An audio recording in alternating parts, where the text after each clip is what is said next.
Abra comigo a sua Bíblia em Deuteronômio capítulo 28. Deuteronômio capítulo 28. Eu gosto muito deste texto. Ele é muito claro. O nosso Deus é um Deus que transforma maldições em bênção. Quando Adão peca no Éden, Deus diz para ele, dentro da maldição, você irá comer pelo suor do seu trabalho. Foi uma maldição. E quando o Senhor traz Abraão para si, e depois começa a gerar um povo, Deus transforma essa maldição em bênção. Vocês vão trabalhar, mas vocês serão diferentes de todos os povos da terra. As coisas acontecerão na vida de vocês e não tem explicação.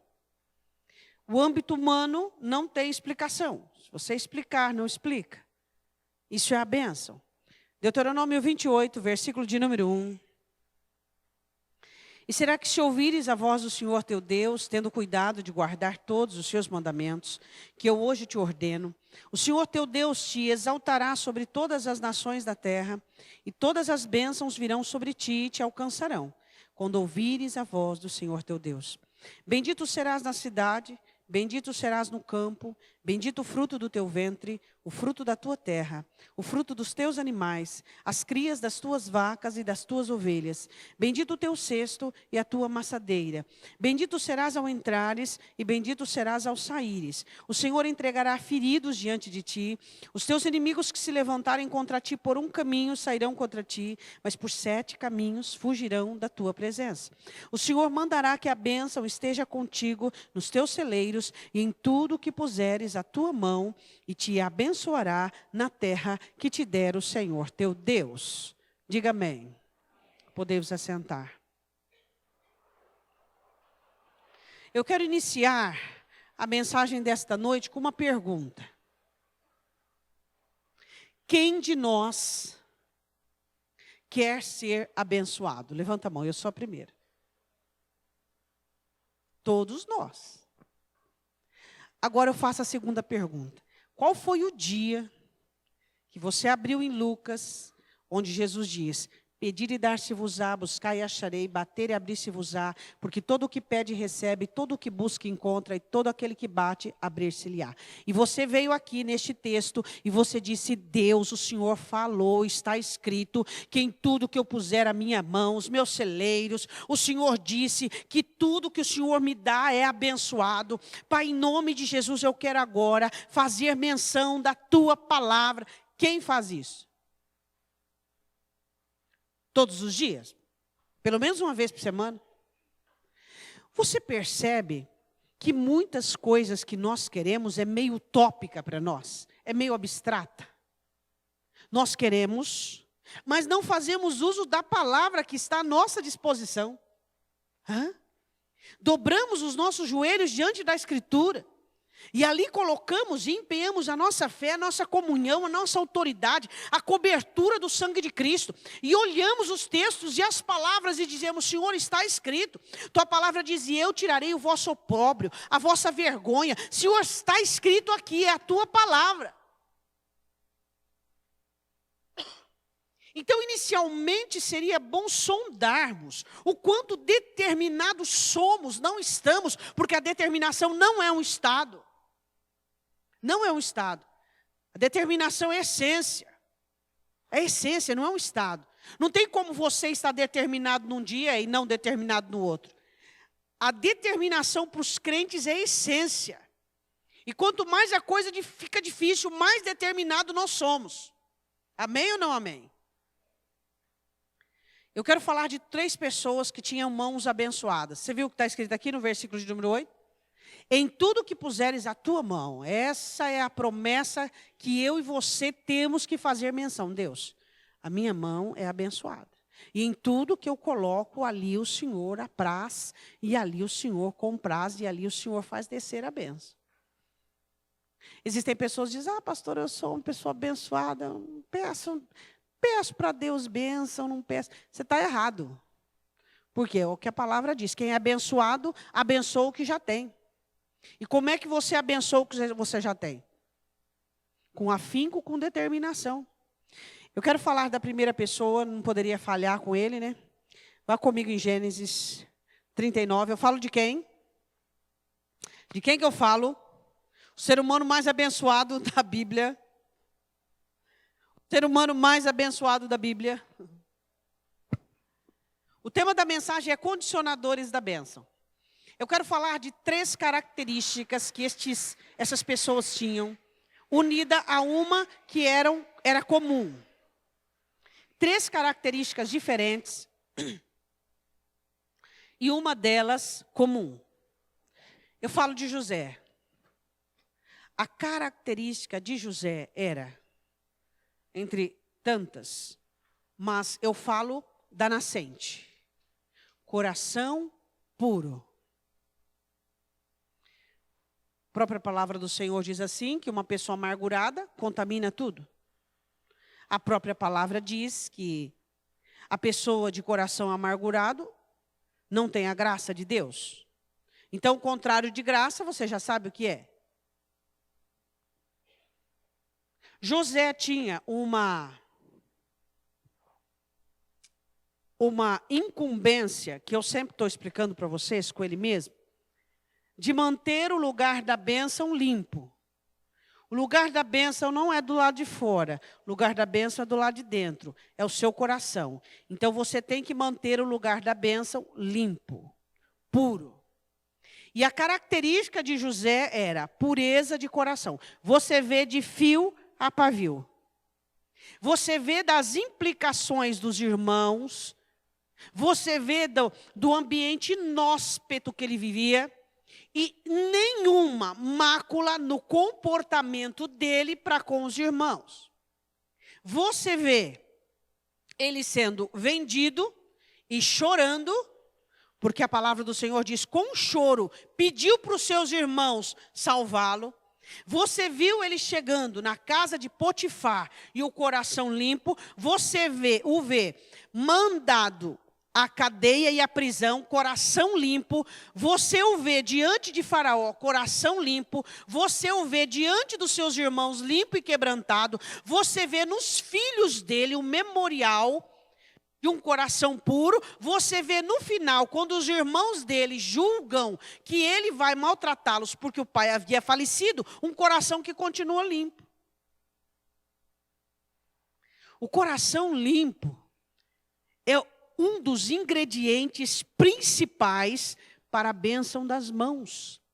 Um coração sujo, impuro, amargurado, ressentido, faz o que com as mãos? Embaraça. O que é ouro vira bronze. O que é prata vira cobre. Por quê? Por causa do coração. Sobre tudo que se deve guardar, guarde o seu coração. O coração de José era um coração limpo.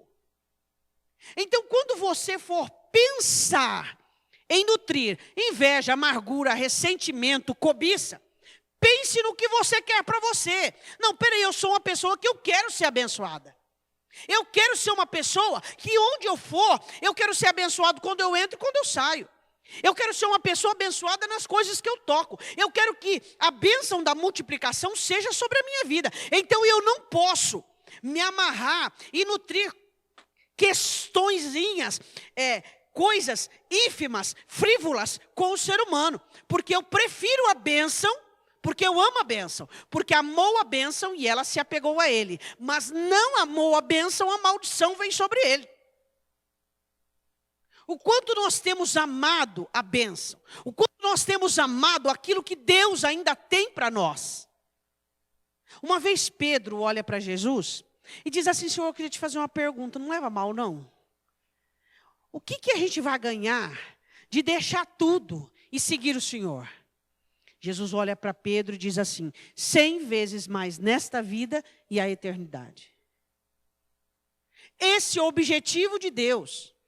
Não somos caçadores de prosperidade. Somos buscadores de bênçãos. Existe uma diferença de 2 polos totalmente distintos. Somos pessoas que não abrimos mão de sermos abençoados. Porque qual é o contrário de abençoado? Não existe. coluna do meio. O contrário de abençoado é amaldiçoado. Então, se um crente não quer ser abençoado, a sua omissão, a sua falta de denúncia, a sua falta de imposição diante da vida, diante da Escritura e diante da palavra, vai trazer a ele toda essa letargia e morosidade, a maldição. Para que nós possamos ir para o céu, existem inúmeras coisas que devemos fazer. Para que o ser humano possa ir para o inferno, ele não precisa fazer nada. Para que uma pessoa para que ela seja amaldiçoada, ela não precisa fazer nada. Mas para que ela possa ser abençoada, ela tem que fazer tudo e mais um pouco. E uma das coisas que aquele que quer ser abençoado é alimentar um coração puro. Então, quando você estiver diante de uma situação embaraçosa, de uma situação que vai ligar você a uma pessoa da terra, você pense muito bem antes de fazer isso. Gênesis 39, versículo de número 1. E José foi levado ao Egito e Potifar, oficial de Faraó, capitão da guarda, homem egípcio, comprou-o da mão dos ismaelitas que o tinham levado lá. E o Senhor estava com José. Diga, Deus está comigo. Essa é a coisa mais gostosa de se viver, de acreditar. E foi homem próspero, e estava na casa de seu senhor egípcio. Vendo, pois, o seu senhor que o Senhor estava com ele, e tudo o que fazia o Senhor prosperava em sua mão. José achou graça em seus olhos e servia-o. E ele pôs sobre toda a sua casa e entregou na sua mão tudo o que tinha. E aconteceu que desde que pusera sobre a sua casa e sobre tudo o que tinha, o Senhor abençoou a casa do egípcio por amor a José. E a bênção do Senhor foi sobre tudo o que tinha na casa e no campo. Tudo que José punha a mão era abençoado. Porque ele tinha um coração puro. Se você é alguém que realmente quer ser abençoado, eu te aconselho, curar-se dessas feridas, curar-se desse passado, desligar-se dessas questões que já foram e resolver servir ao Senhor com um coração puro. Não ser uma pessoa que qualquer coisa se magoa. Não ser uma pessoa que qualquer coisa se ofende. Sempre está ofendido com alguma coisa. Sempre está usando a mente para ficar pensando. Foi isso? Foi aquilo? Será que foi aquilo outro? Será que foi aquilo outro? Agora, o denominador comum entre os três eram fidelidade. Coração puro mais fidelidade igual bênção. José era fiel. Um homem fidelíssimo. De 0 a 10, o quanto você é uma pessoa fiel? Deus é fiel. E o seu povo é fiel. Deus conhece todas as migrações de sua infidelidade. Em todas as áreas de infidelidade. A Bíblia diz em Gênesis 39... A mulher de Potifar perturbando, e você conhece o texto, para que José dormisse com ela. E ele diz no versículo de número 8, porém ele recusou e disse à mulher do seu senhor, eis que o meu senhor não sabe do que há em casa comigo. Entregou em minha mão tudo o que tem, ninguém é maior do que eu nesta casa. E nenhuma coisa me vedou, senão a ti, porquanto tu és sua mulher. Como, pois, faria eu tamanha maldade e pecaria contra Deus? Fidelidade. Existem pessoas que acham que a fidelidade é condicionada ao outro. Ah, você falou mal de mim, eu vou falar mal de você. Hã? Você fez mal para mim, eu vou fazer mal para você. Você me prejudicou, eu vou te prejudicar. Como é que pode pessoas, por meio dos males, nortear você e condicionar você? Nós não somos guiados pelo Espírito Santo, não somos instruídos pelo Espírito Santo, não somos abençoados pelo Espírito Santo. Então, como é que nós vamos permitir que as pessoas nos condicionem a nossa atitude? O que é o cristianismo? É o nosso condicionamento vir do alto. São as nossas reações vindo da parte de Deus e não da parte do próximo. A pessoa xinga você, você xinga. A pessoa te maltrata, você maltrata. A fidelidade não tem a ver com condicionamento pessoal. Quem é fiel independente do que o cerca, independente do que o acomete. Meu cônjuge fez isso, eu vou fazer isso também. Fala para mim se os crentes não têm vivido hoje. Meu cônjuge não conversa comigo, eu também não converso. Ele me despreza, eu o desprezo. Eu não consigo entender esse tal de cristianismo desse jeito. Não consigo entender pessoas que se condicionam às atitudes alheias. O cristianismo, ele deriva da Escritura, onde ensina-nos a termos as nossas atitudes ligadas e responsáveis por aquilo que temos recebido. E temos recebido o Espírito Santo, e temos recebido Cristo, e temos recebido a palavra, e temos recebido a graça. Então ninguém vai forjar ou fazer ou formar qualquer atitude em você para que você reaja como o diabo quer. Lembra sempre daquela pergunta: o que o diabo quer que eu faça? E faça o contrário. O que o diabo quer que você faça? Faça o contrário. O diabo quer que eu xingue, que eu fique magoado, que eu fique ressentido. O diabo quer que eu me levante. O diabo quer que eu diga. O diabo quer, então eu faço o contrário. Existem pessoas que dizem: pastora, mas eu não sei qual é a vontade de Deus. A do diabo você sabe, não sabe? Por que é mais fácil saber a vontade do diabo do que de Deus? Porque a de Deus a gente quer dar alguns golpes humanos nela.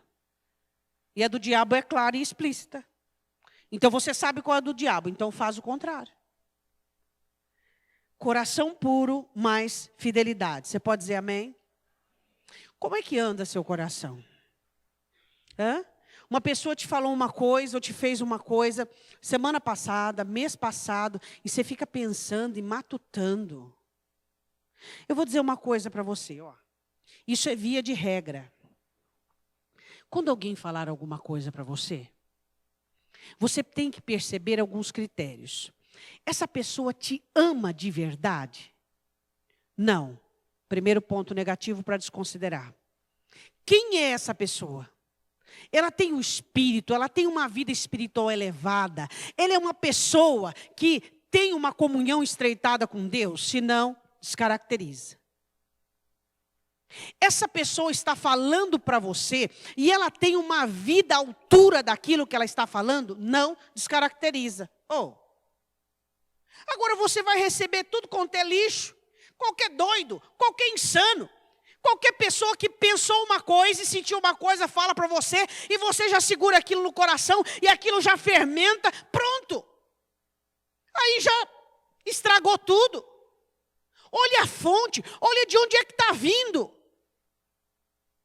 Às vezes eu converso com algumas pessoas e eu digo assim: olha quem é que falou isso para você. Dá uma olhada, só uma olhadela. Dá uma olhada, pelo amor de Deus. Olha a fonte, meu irmão, olha a fonte. Desconsidera. Agora, se é alguém que tem amor puro, genuíno, que daria vida no seu lugar.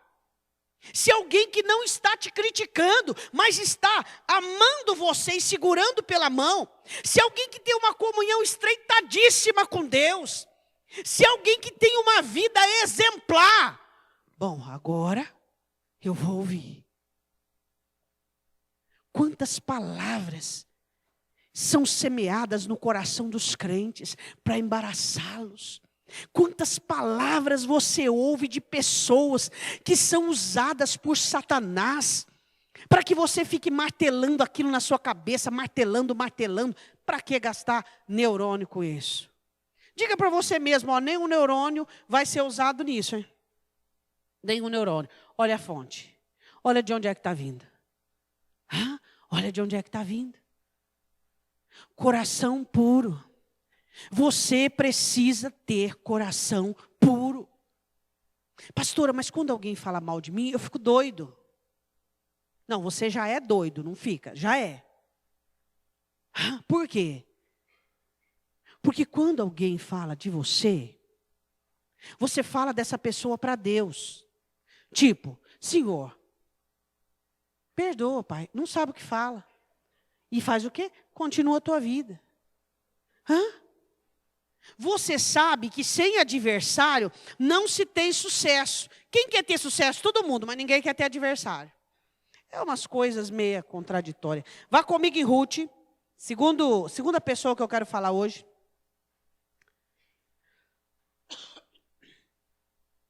Essa mulher é um exemplo. Ruth, capítulo 2. Eu quero falar sobre humildade. Você conhece aquele texto que o salmista fala e que Jó repete? O teu princípio pode ser... Como que é? O teu princípio pode ser pequeno, mas o seu último estado, grande e extremo. O teu princípio pode ser pequeno, mas o seu último estado, grande e extremo. Ruth foi uma mulher que chega, ela tinha uma família em Moabe. Ela resolve acompanhar a sogra e ela chega em Belém. E era uma moça humilde. Humildade é seu cartão de visita que abre as portas das oportunidades que Deus tem para você. Existem muitas pessoas que ainda não foram abençoadas como deveria por causa disso aqui, ó. Porque eu estou sendo humilhado, porque eu estou passando pelo vale, porque eu estou passando isso, porque eu estou passando aquilo. O que é que o Senhor quer de mim? O Senhor quer isso? Vamos fazer. Humilhação. Os humilhados serão exaltados. Humilhai-vos, pois, debaixo da potente mão de Deus, e Ele, a seu tempo, vos exaltará. Não é isso que a Bíblia diz? Você quer ser soberbo e não abençoado ou humilde e abençoado? Escolhe. Existem pessoas que não conseguem entender que a humildade abre a elas as portas da oportunidade que Deus tem para ela. As portas que Deus tem para você não estão lá, estão aqui. E a humildade faz com que você enxergue e passe por elas. Ruth chega no campo, estavam com fome as duas, e ela vai fazer o serviço. Deus diz a Moisés, Moisés, quando o meu povo colher, vocês vão deixar algumas espigas e deixar os pobres, aqueles que não têm comida, e os estrangeiros rebuscar, pegar o que caiu, para que eles possam se alimentar. Não vai rebuscar. Colheu, caiu no chão, deixa. Sabe o que Ruth foi fazer? Ruth foi fazer o trabalho dos pobres, mas pobre, pobre, pobre com P maiúsculo.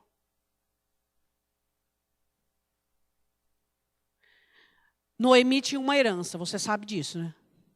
E ela voltando, diz a ordenança do mandamento, que a herança tinha que ser devolvida para ela. Então Ruth chega em Belém e diz assim, me dá esses papéis aí. Me dá aí, vou atrás de um advogado. Eu vou atrás de uma situação, porque é o seguinte, não vou rebuscar não. Não vou fazer serviço de pobre não. Aqui, porque a porção que Noemi tinha era grande. Mas como ela havia deixado a cidade, outras pessoas haviam, parentesco havia tomado. Ruth chega, Ruth poderia ter, não, Noemi, aqui eu vim por causa disso aí, porque você tem uma herança aqui, eu quero. O que ela fez? Eu vou rebuscar. Eu vou rebuscar. Sabe o que muitas vezes falta para alguns de nós? Humildade para recomeçar, humildade para fazer de novo, abaixar a cabeça. Falta humildade. A humildade tem sido escassa no meio do povo de Deus. A humildade mais fidelidade faz com que os céus se abram para você. E eu abençoarei a mão dos puros de coração e fiéis. E eu abençoarei as mãos dos humildes e dos fiéis, diz o Senhor. A Bíblia diz em Ruth, capítulo 2, versículo 1. Tinha Noemi um parente de seu marido, um homem valente e poderoso da família de Elimeleque, e era o seu nome Boaz.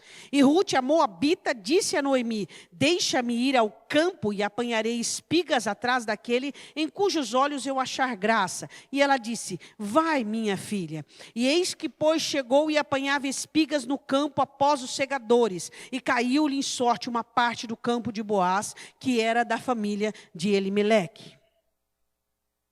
Humildade. Ela foi rebuscar, junto com os mendigos, junto com os pobres, junto com os estrangeiros.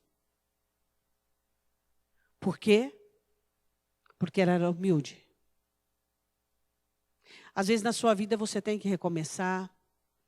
Às vezes na sua vida você tem que fazer de novo. Você tem que alcançar um gás novo, uma determinação nova. Mas às vezes a soberba e a arrogância têm te impedido a isso. Humildade. Humildade no seu trabalho, humildade nos seus relacionamentos, humildade. Humildade sempre. Independente do seu cargo, da sua função, independente do que você tem, humildade. Mas Ruth também era fiel e foi fiel. Quando Boaz vê aquela mulher, ele pergunta para os seus segadores: quem é essa mulher? Essa é Ruth, que veio dos campos de Moabe com a sogra. Olha o que ele diz para ela no capítulo 2 ainda. Ele diz assim, versículo 11. E respondeu Boaz, ele disse: bem se me contou quanto fizestes a tua sogra, depois da morte de teu marido. Deixastes a teu pai e tua mãe, a terra onde nascestes, e vieste para um povo que antes não conhecestes. O Senhor retribua o teu feito, e te seja concedido pleno galardão da parte do Senhor Deus de Israel, sobre cujas as asas te viestes abrigar. Ruth, você é fiel. Como está a sua fidelidade? Em todas as áreas da sua vida. Fique fiel para com as pessoas que você convive. Você diz que gosta de uma pessoa, mas fala mal dela. Eu fico estarrecida com essa pobreza e mediocridade dos crentes de maledicência. Estarrecida. Um crente que se dá maledicência não se converteu. Pelo contrário, ele é mais ímpio do que o ímpio. Por quê? Porque ele conheceu o evangelho, ele conheceu a graça, está pisando na graça. Paulo diz: não murmureis, porque os que murmuram são destruídos pelo devorador. Mas não adianta ler, não adianta falar, que continua. Reclama, murmura, fala mal. De tudo tem para reclamar, Vicia. Você sabia que a sua alma vicia a reclamar? Ela vicia. Sabe aqueles comentaristas de futebol? Que tem comentário para tudo, então. Você não precisa ter comentário para tudo. Tem comentário para tudo. Geralmente o comentário é negativo, é pejorativo, é um comentário descabido, que não tem nada a ver com o cristianismo. Fidelidade, palavras que edificam. Pastor, eu quero que a minha vida seja uma bênção. Abençoa você ela. Por meio do que você fala. Comece a olhar e enxergar as boas coisas daquilo que Deus tem te feito, daquilo que Deus tem te dado. Comece a glorificar o nome do Senhor, fazendo menção de todas as boas coisas que Deus tem te dado. Se o seu colchão fosse fininho assim, e você com a sua idade, com o seu peso, seria reclamar toda noite. Mas o seu colchão é o colchão, e você nunca agradece a Deus pelo o colchão. Mas se fosse um colchão fininho que te doesse as costas, te deixasse travado, você reclamaria. São algumas coisas que não dá para a gente entender. A gratidão tem perdido o lugar no meio dos cristãos, mas a gratidão fortalece, mas a gratidão encaminha, mas a gratidão abre portas. Mas e aí? O povo quer ser abençoado, mas não é grato. Então como é que vai ser abençoado sendo ingrato? Não murmure, não reclame, não fale mal. Agradeça a Deus por tudo. Seu marido é o melhor marido, sua mulher é a melhor mulher, seus filhos são os melhores filhos, sua casa é a melhor casa, tudo o que Deus fez por você é o melhor. Ele trabalhou para isso, não foi de graça. Anjos trabalham, o Espírito Santo, o sangue de Cristo, Deus, existe um trabalho da palavra para que você tenha o que você tem. Por isso a gratidão deve ser uma bandeira levantada por nós. Fidelidade, aquilo que você tem. Ser feliz com aquilo que Deus tem te dado. Diga amém. Versículo de número 13. E disse ela: achei graça em teus olhos, Senhor meu, pois me consolastes, falastes ao coração da tua serva, não sendo eu ainda como uma das tuas criadas. Nem criada sua eu sou. Sou uma estrangeira, mendigando. E eu achei graça. Fidelidade. Terceira pessoa, quero que você vá comigo em Neemias. Crônicas, Esdras, Neemias. Vá lá comigo. Quero falar do trabalho das mãos. Neemias, capítulo 4. Vamos falar agora do trabalho de Neemias, das mãos dele. As mãos de José, um rapaz de 17 anos, moço ainda, que chega no Egito e abençoa tremendamente e se torna segundo homem do Egito. Uma moabita que chega como mendiga em Belém e se torna a bisavó de Davi, riquíssima, porque casou com Boaz. José, coração puro, manteve fidelidade, governador do Egito. Ruth, humildade, fidelidade, bisavó de Davi.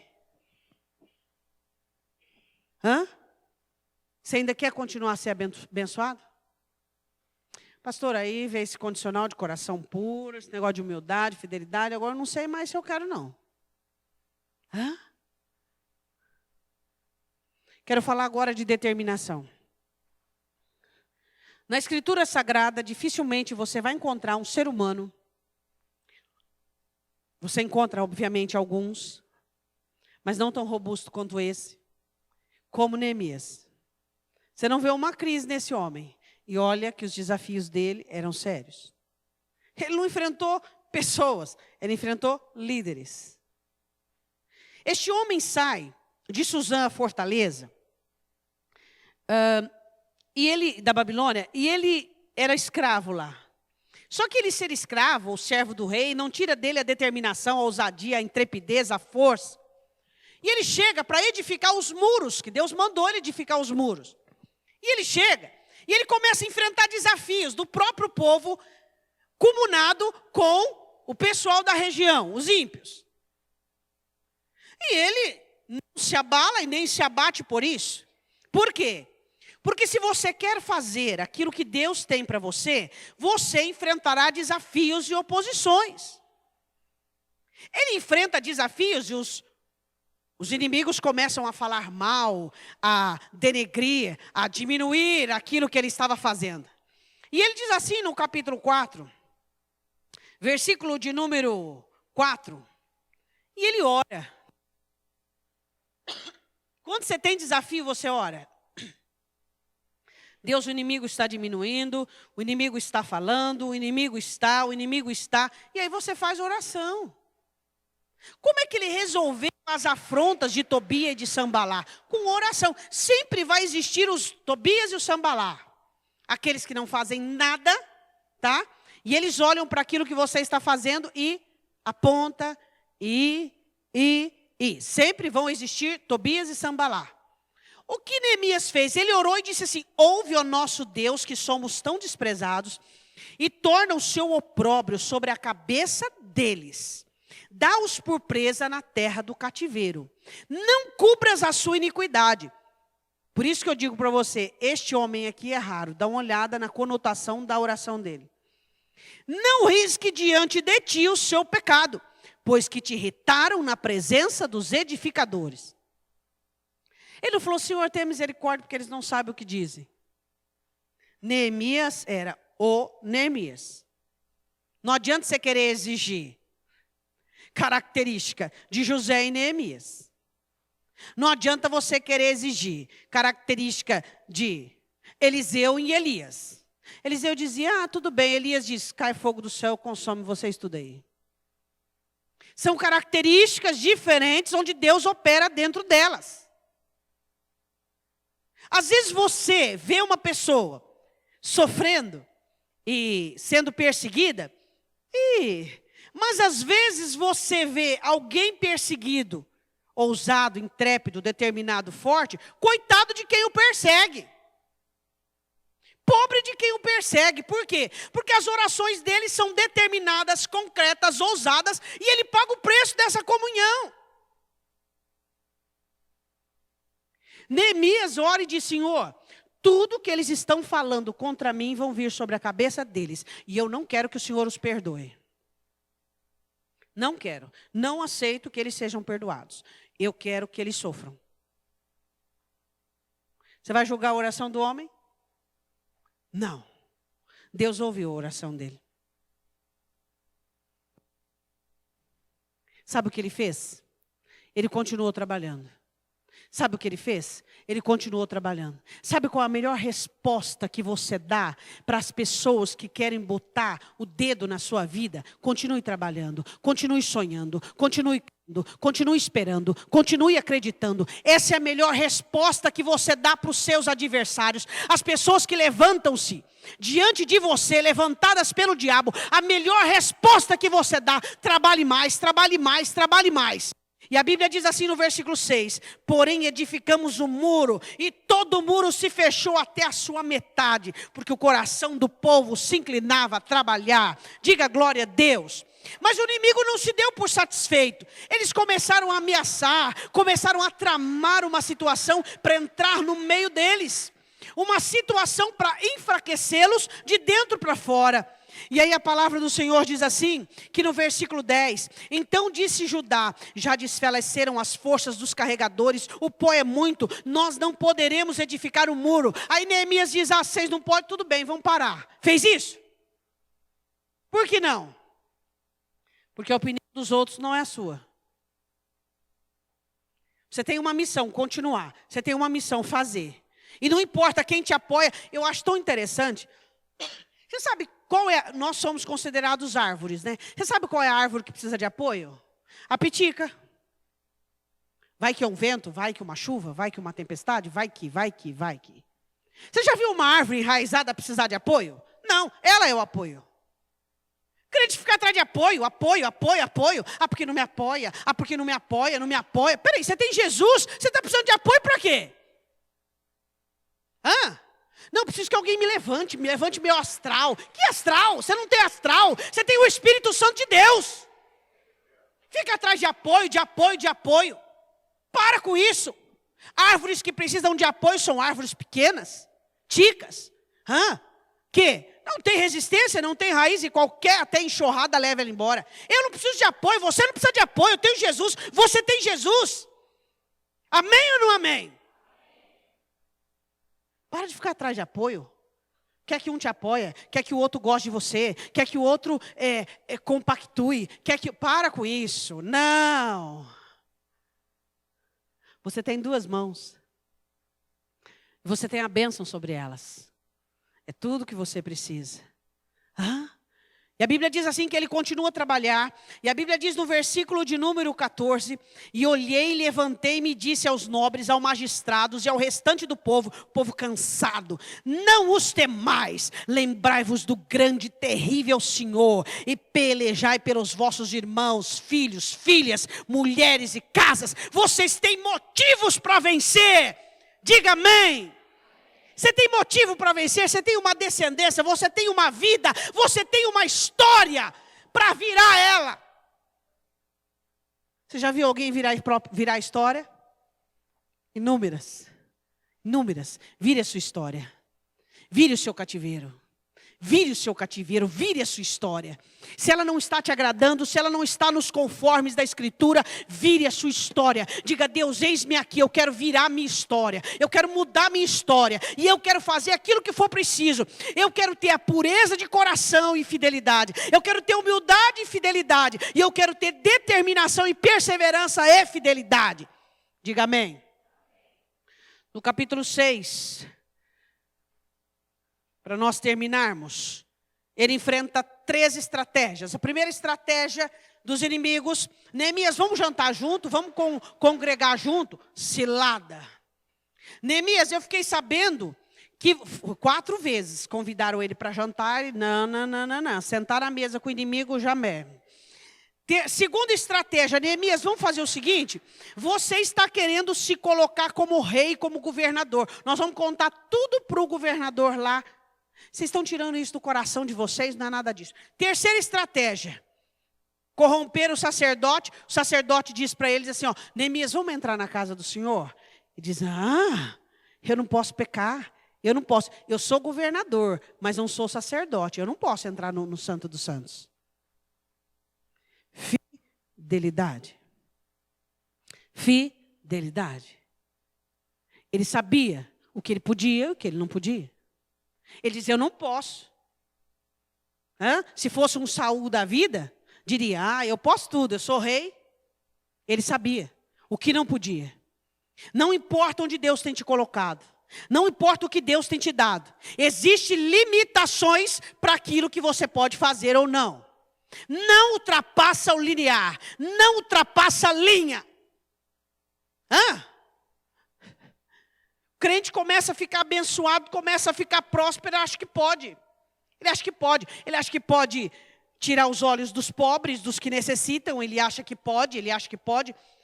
Não importa o quanto você é abençoado, para que você continue abençoado, você tem que entender que existem regras e limitações que você tem que obedecer. Capítulo 6, versículo de número 11, quando ele é convidado a estar no templo.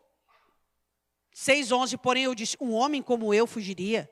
E quem há como eu que entre no templo para que viva? De maneira nenhuma entrarei. E percebi que não era Deus quem me enviara, mas esta profecia falava contra mim, porquanto Tobias e Sambalau subornara. Para isto subornaram, para me atemorizar e para que assim fizesse e pecasse, para que tivesse alguma causa para me infamar e assim me vituperarem. Presta atenção agora. Lembra-te, meu Deus, de Tobias e de Sambalá. Você já imaginou um crente verdadeiro orar diante de Deus por você? Lembra-te, Senhor, desse irmão que me tem feito mal, que me tem perseguido. Quem quer uma oração dessa na vida? Hein? Ninguém, né?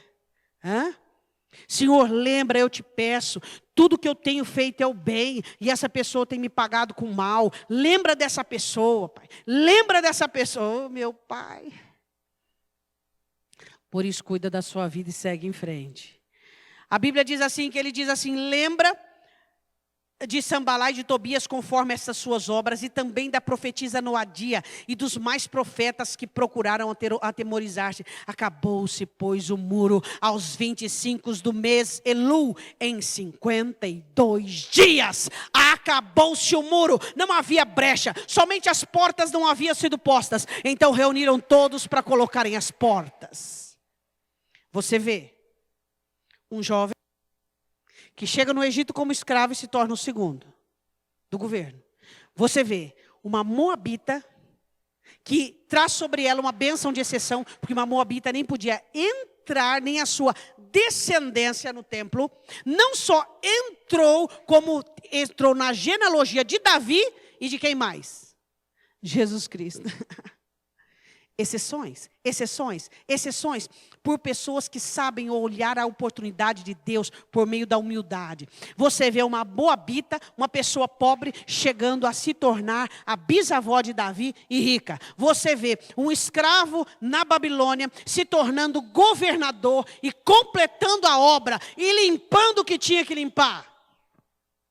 Por quê? Porque eles tinham condicionadores da bênção. José, coração puro e fidelidade. Noemi, humildade e fidelidade. E aí? Neemias, perseverança e fidelidade.